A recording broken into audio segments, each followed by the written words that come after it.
But the question I get asked the most, how do I get started? I don't know what to do. Like, I don't know where to get started. But I'm Lauren Rosa, guys. Welcome back to my channel. If this is your first time watching my YouTube channel, thank you for watching. Make sure you subscribe because we want you to come on back another time. To all of my dreamer gang, my dreamers who've been watching and been tuning in with me, thank you guys for coming back and watching this video. This video, I wanted to kind of start digging deeper into a lot of the stuff that I talked about in my intro video.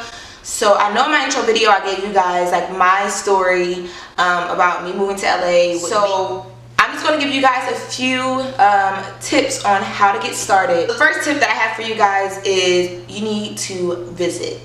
When I was coming back and forth here, I just wanted to get to know LA a little bit. I wanted to get to know the areas, try to get a feel for what it would be like to live here, and just kind of really see if like what I thought living here would be like just from visiting was actually what it was like. Now, here's a disclaimer: you're never going to fully understand what it's like to live somewhere until you move there. Now, some of you guys mentioned to me that you have friends that lived here or lived in Atlanta or Miami or New York or wherever you're looking to go, and you plan to go and stay with them for a few months consistently. That is really, really good if you can do that, because it definitely opens your eyes to a lot of stuff. If you can, and this was not my journey, save money. Like, the first time I came here, I was given graduation from college money, so I moved here with that. The second time I moved here, I had a little bit of money saved for my job, and then I sold my car because I wanted to buy a new car when I got here. So and then I ended up only having to put like maybe $500 down on the car, and I sold my car for like $4,000. So I had money. I had money that I was able to pull from as I was living here. Because even with me, like the second time I moved here, I moved back here with a job. Like, I relocated within my Barclays job and then relocated again once from Vegas once I got a job here in LA. And if you haven't seen that video, go back and check out my LA move, like the original video. So, but I had some money though, and the second time I came back to the point where I wasn't really super worried about a lot of stuff. Not super worried, but just I knew I'd be good for a few months, and that actually makes it where you're able to like breathe a little bit more and think your way through like job interviewing and apartment hunting and all the other stuff. When you're stressed about money, it's a really bad stress. So definitely try and save some money. One thing that I would say, like, I'm really not a good saver, but when I am able to save money, one thing that like really helps me is automatically getting it deposited to another account. So like before I moved to LA, the money that I did save, in addition to what I had from selling my car, my job, I had created an account that I gave my grandmom the debit card to, so I couldn't go and get the money out. And then I just automatically had half of my check going to that account. I don't really know how to tell you how much, because it really depends on like what your setup is when you get here. Like, all right, so what else, guys? Okay, we're gonna have a real life moment. Okay, we're gonna have a real moment right here. I need you guys to understand that when you move to LA, when you move to, whether it's in Atlanta, it's in New York, Charlotte, North Carolina, wherever, you have to understand that you are going to be the new kid on the block. When you're home and you know you're working and you're hustling and you're moving or whatever, it's really easy to build local fame. You know, become like that person where you're from. But it's a whole different ballgame when you move to some of these bigger cities like LA or New York or Atlanta, where people are doing what you're doing, and some of them are a little bit more advanced in it, and you got to compete with that, and you got to, you know what I'm saying? I think the biggest thing to remember is that you're going to be the new kid on the block. It's okay. Just because you move somewhere and you see a bunch of people doing something that you're already doing, and some of them are already deeper into it because maybe they've been there longer, or you know, life has just worked out that way for them. Relax. Like, you're going to be good as long as you focus on what you need to be focusing on. Don't make it a competition and live your life. Do you, boo boo? You're going to be good. So I went from working in New York in Delaware. In Delaware, I knew everybody knew me. When I threw events, everybody came. I've still yet to have an event here in LA because I'm just like, I don't want to throw something and nobody comes. I think this year will be the year that I actually decide to do something, but you know what I'm saying? Like, just that whole fear of like, oh my God, I'm new. People are here. They have bigger budgets. You know, they're doing more extravagant things on different levels. I let that stop me for a long time, and now I'm to the point where it's like, I'm new, but like I'm doing what I'm doing. Like, I'm here. I'm not just here. I'm here. Kid on the block here, even though I did a lot of celebrity interviews, and a lot of them I did on my own because I was solely working for myself with my YouTube channel. When I moved here, the celebrities here didn't want to talk to like no regular at the time. And even that, it's crazy to say, even that attitude has kind of changed because digital has become so big. Like my YouTube channel can grow just as big as a Breakfast Club or whatever. Like that's the freaking opportunities are limitless. But when I first moved here, the celebrities didn't want to talk to me. They're like, you're from where? Who are you again? Like, me and my friend literally had to boost the fuck out of like our pitch emails or whatever just to get some people to sit down with me, because everybody here in LA wanted like the big outlets, the mainstream outlets, blah blah blah. And at first I was just like, all right, this fucking sucks. Like, I'm never going to get to do what I want to do if I can't get around these big celebrities and talk to them or whatever. But then my cousin, I remember she told me like, why don't you just share your story? Like you do so much stuff and people want to know how you do it. Talk about that.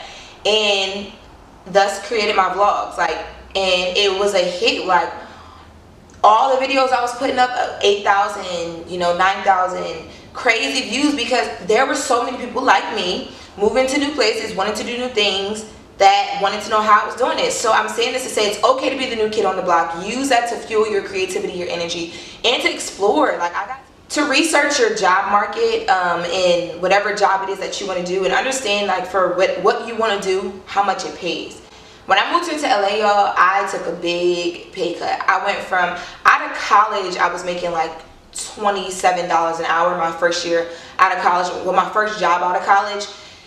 And they call corporate banking the golden cuss or the golden handcuff, because you make good money, your benefits are good, you're just really living a good life, and it grabs you and you don't want to leave that good life. And I'm not even gonna lie, y'all, it was good. Like I was making good money, I was young, making really good money, I was traveling a lot, like just doing a lot of what I wanted to do, using the money to invest in myself. I got lucky enough to not get stuck in that because I had a boss who really understood me and she pushed me to do more. But moving here, at first I was like, how the hell do people do this? Like, a marketing job with almost 2 years experience as a marketing associate or a marketing coordinator or whatever, and you're talking to me about $17 an hour? What? Like, come again? Hold on, wait. Didn't hear you right. I had to learn that, within a creative market, and a lot of LA is creative based, the pay is a lot lower. You work longer hours, whole lot more time dedicated, but the pay is a lot lower. I didn't really research that before I came here. Had I had known that, I honestly probably, there's like fire trucks. Had I had known that, I probably would have saved a lot more money. Another thing that I would say is, so apartment and car are two big things when you move out of state, especially when you move to LA, because number one, LA does not have a big public transportation system at all. Like I would never tell anybody to rely on LA's public transportation system unless you're counting Uber as public transportation. Uber gets expensive as fuck in LA. So definitely you need to research the transportation system. Like New York, you don't need a car. Like you can live in New York with no car and be just fine. That's one thing I loved about New York City. You don't need a car payment. You don't need a car. You literally just hop on a train for $2 and it takes you everywhere you need to go. LA is a bit different. Like the first thing I did when I moved back out here, my friend that I was living with, my roommate at the time, she always laughs at me like, I got a car within 2 weeks. I hadn't even started my job yet, guys. I just had like proof of income from my previous job. I had my bank account statements or whatever and my credit, and I walked off the lot with a brand new car with $500 down for the first time I got a car here. Now that is not going to be the situation for everybody, because I was even like, damn. But I did that within the first 2 weeks I moved here, because I knew from being here before and trying to get around with Uber, no. Apartment searching, definitely take your time with apartment searching, because I know here in LA, like if you just go off a price, you can find yourself in some pretty shitty situations. Like we lucked up and found a really good apartment in the Van Nuys area, cheaper for what we were looking for, which was 2-bedroom, 2-bathroom, and a little bit more space. But I even am still aspiring to, I have my dream building. It's called the 1010 Wilshire And I'm still aspiring to move there, but that is like $3,000-$4,000 a month. It's insane with the rent here in LA, guys. Oh my god, I would not, here in LA anyway, unless you're moving to like a really luxurious building that kind of guarantees that you're going to be living somewhere nice, you're paying some crazy money a month. So if you're going really cheap, come look at it before you put that deposit down, because you'll find out you're living amongst a Mexican gang, the MS-13, or, you know, just in an area you don't want to be in. Another word of advice, guys, and I honestly, like, I could say this 1,000 times, but there's still somebody out there that's not even gonna listen. Don't wait on other people, y'all. Like, if I waited on every friend that told me they were gonna move here to LA with me, I would have never been here, because I'm here and they aren't. And no shade to those friends or whatever, you know, it just wasn't for them, but you guys see how well or how beneficial it was for me to move here to LA. Imagine if I hadn't have come. Sometimes you got to get up and do it on your own. I met friends, you know, I met a really close friend that I live with that now I consider my sister, the same way I consider, like, you know, a lot of my friends back home as family.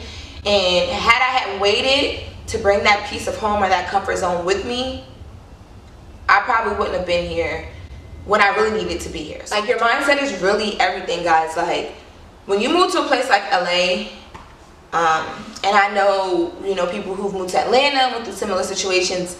I know from just spending a couple months in New York and having friends in New York that they could be people there go through similar situations. I think it's like, you know, if any millennial that is looking to move to one of the metropolitan cities, like somewhere that's really popular or whatever right now, or even if not really popular, your mindset has to be undefeatable. You have to be thinking like, no matter what I go through, no matter how tough this shit gets, because shit is going to get real. Excuse my French, but that's how I need to say it so that you guys understand it. Because, like, I don't know if you guys remember, but like my very first apartment where I actually signed my own lease, I cried, like, on camera.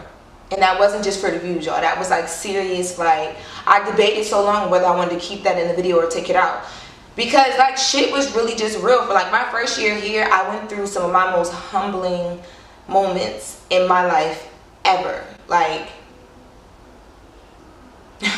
and now that I look back on a lot of stuff and a lot of the moments, like, I remember there's been plenty of times where, like, I was in the car with Mariah and my friend Tiaja, and I just broke down crying because I was scared. I didn't know, you know, where my money was coming from. This was during the time that I didn't have a job. I didn't know where my money was coming from. Like, I had created this business that was bringing it. For the first time, guys, I literally was making money off of just my ideas, not working for anybody. And it was just scary because you get used to, you go to work, you get your paycheck, and life is okay. Not having that, like, box was scary. Like, it was scary as fuck. And then being so far away from home, and then it's like you just start thinking about, like, damn, is it always going to be like this? Like, I don't think LA is designed for people who come here and just try and figure it out. I think LA is designed for the rich to stay rich and the poor to stay very poor. So coming here, you're gonna have to figure out a lot of stuff on your own. Your mindset really has to be undefeatable, because when things get real, when you move out of state and you're handling this, you know, whether it's with some friends or on your own, things are gonna get real, and you gotta have the mindset that nothing's gonna break what you move there to do. And then my next tip, kind of piggybacking off of that, is don't let they get into your mind and, you know, hold you back. Like, y'all know who they is. They are the people that when you mention moving to this new place you're moving to, they got a story about how for their friend it didn't work.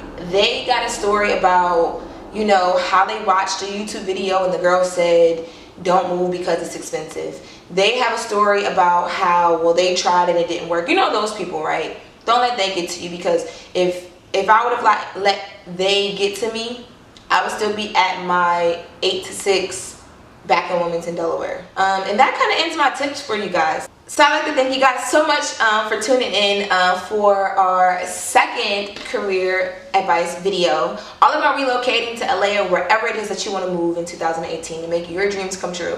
My name is Lauren La Rosa, and you're watching Lauren La Rosa TV. If you guys are experiencing things like this, maybe you're trying to figure out where to get started and you want to know some more stuff, comment below and let me know what conversations you guys are having. Let's talk about it together. Like, I like to hear you guys' story. It helps me to figure out what part of my story to share. I'll see you guys in my next video.